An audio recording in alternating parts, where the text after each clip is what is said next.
Boa noite. Me chamo José Felício de Abreu. Tenho 50 anos, nascido e criado no sertão paraibano. Pai de 3 filhos e casado há 30 anos. Cresci sem instrução, pois tive que trabalhar desde menino e não tive tempo de aprender a ler e a escrever. Por isso, um de meus filhos está escrevendo a história que contarei agora.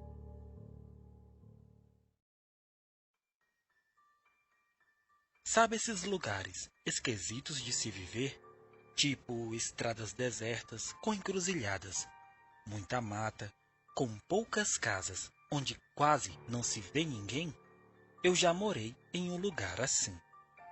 Quando minha mulher teve nosso primeiro filho, fomos morar em uma casa que pertencia a meu sogro. Era uma casa boa, com 2 quartos grandes, sala ainda maior, um alpendre que rodeava tudo e um quintal cheio de árvores que deixavam a casa na sombra o dia inteiro. Ele normalmente alugava essa casa, mas como a que nós vivíamos era pequena e quente, ele nos deu para morarmos até quando quiséssemos. Ela estava fechada há um bom tempo, e nem sei porquê, pois era uma ótima casa para se morar. Na rua em que ela ficava, haviam mais algumas, mas não ficavam tão próximas, e as pessoas que viviam ali não eram de ficar nas portas de ninguém. Ou seja, tínhamos vizinhos, mas era o mesmo que não ter. Ao lado de nossa casa havia uma outra, mas lá ninguém morava há anos.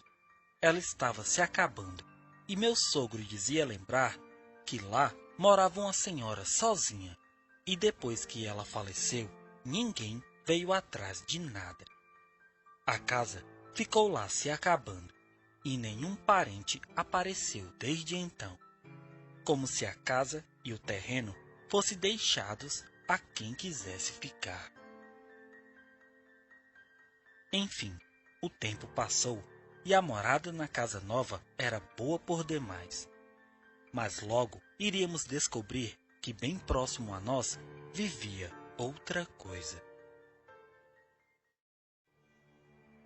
Uma noite eu estava voltando com minha família da missa e de longe tive a impressão de ver alguém entrando na casa abandonada ao lado da minha.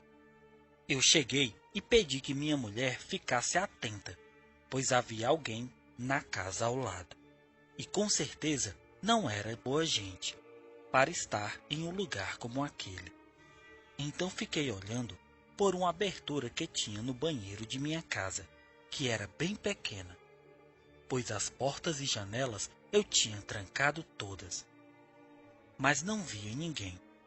Só que eu tinha certeza que havia alguém lá, e fiquei por quase 1 hora olhando até desistir.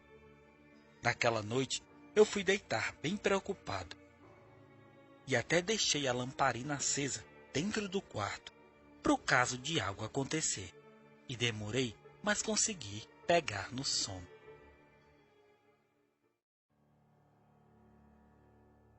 Umas horas da noite, eu só escuto aquelas pisadas fortes no chão, mas não em minha casa, era distante, e eu levantei para ver.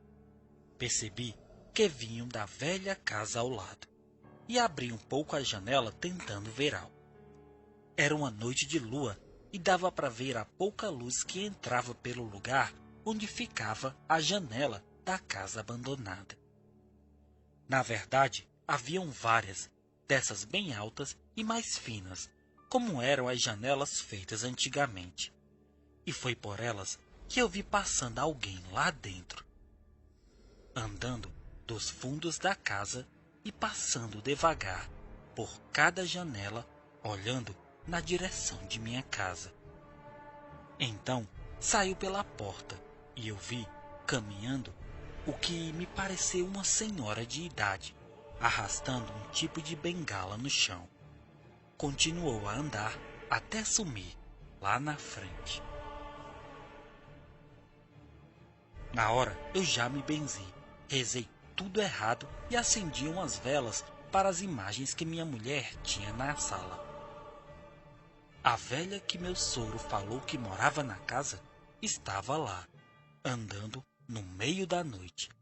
E se ela tinha morrido, como podia isso?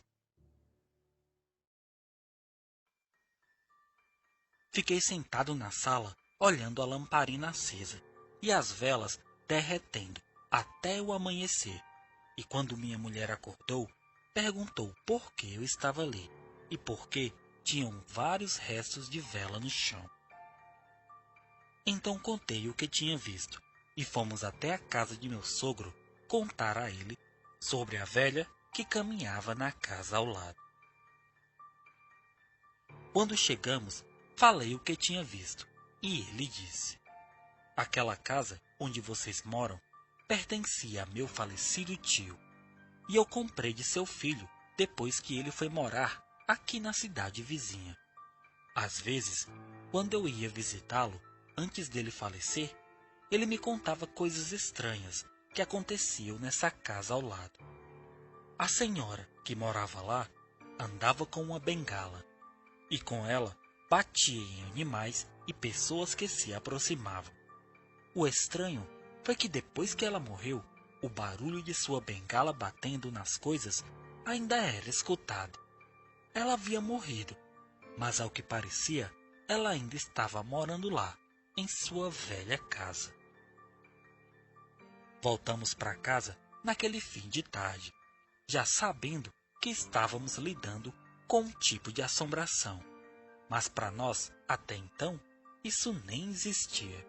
Só que naquela noite, a velha que morava na casa nos fez uma visita. Por volta de 1 da manhã, nós já estávamos dormindo, quando eu acordei com barulhos de algo batendo nas paredes de minha casa.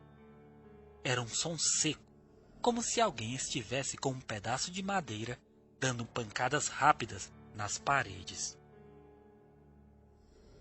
Eu levantei já assustado e acendi a lamparina para dar uma olhada. E só via a sombra de algo andando rápido ao redor e batendo nas paredes. Na hora, eu lembrei da velha e sua bengala. E gritei pedindo que ela fosse embora, pois não era bem-vinda ali. Então, só escutei uma pancada muito forte na janela e algo correu para longe. Eu mesmo com medo, fiquei com tanta raiva por essa velha maldita ter feito aquilo, e mesmo com os pedidos de minha mulher, acabei abrindo a porta e indo ver a maldita que estava nos assombrando. Quando coloquei a lamparina pro rumo da velha lá na casa, só via a cara dela na janela me olhando. Mas quando ela viu a luz, saiu da casa arrastando sua bengala, foi até a estrada e sumiu.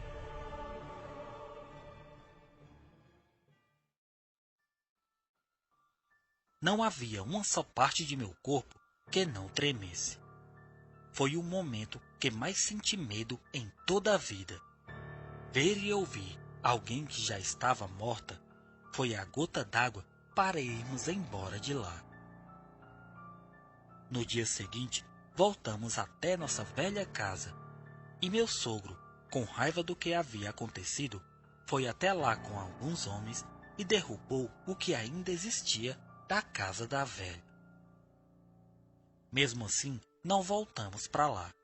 Anos depois, meu sogro vendeu a casa.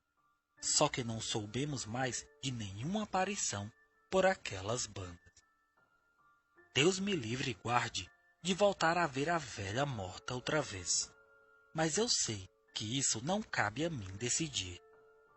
Então cuidado. Se em uma noite escura escutar batidas rápidas em sua parede, ou um arrastado nas estradas, pode ser ela procurando alguém para assombrar.